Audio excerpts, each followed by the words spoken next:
तुमने उसे मारा होगा, तुम वहाँ गए होंगे, तुम रात को सोए नहीं होंगे, उसने शराब पी होगी। क्या समझ आ रहा है इन सेंटेंसेस को देख के? लास्ट में तो आपको नजर आ रहा होगा फ्यूचर में है, सबको समझ आ रहा होगा कि ये जो हमारे सेंटेंसेस सारे फ्यूचर में लास्ट में गा गे गी आ रहा होगा, लेकिन इनके पीछे जो कॉन्सेप्ट है वो मैं आपको आज बताने वाली हूँ। तो नमस्कार, मैं नेहा विद्वान आपके सामने एक और नई वीडियो के साथ। तो अगर आप चैनल पे नए हो तो चैनल को सब्सक्राइब कर लीजिए और वीडियो अच्छी लगे तो लाइक करना मत भूलिएगा। तो सबसे पहले हम देख लेते हैं कि तुमने उसे मारा होगा। इट मीन्स यहाँ पे क्या कह रहे हो, है तो टेंस फ्यूचर में तो है।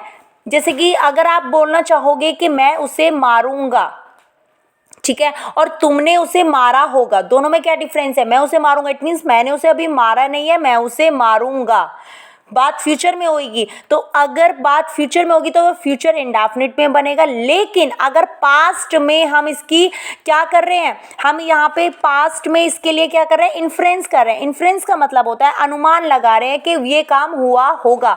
ये हमें नहीं पता हुआ है या नहीं हुआ है, लेकिन हम इसका पास्ट की घटना का इन्फ्रेंस कर रहे हैं कि ऐसा हुआ होगा। तो ये हमारा जो टेंस है वो बनेगा फ्यूचर परफेक्ट में। फ्यूचर परफेक्ट में हमारा विल हैव के बाद वर्ब की थर्ड फॉर्म का यूज करते हैं, और फ्यूचर इंडेफिनिट तो हमारी विल और शैल के बाद वर्ब की फर्स्ट फॉर्म आती ही है। तो चलिए आज हम अपना ये जो कॉन्सेप्ट है वो देख लेते हैं, कैसे हम सेंटेंसेस बनाएंगे। तो यहाँ पे क्या आ रहा है, अनुमान लगा रहे हैं और हम एक कल्पना कर रहे हैं, हम एक कल्पना कर रहे हैं कि शायद ऐसा हुआ होगा, है ना। तो शायद तुमने उसे मारा होगा, you will have hit him.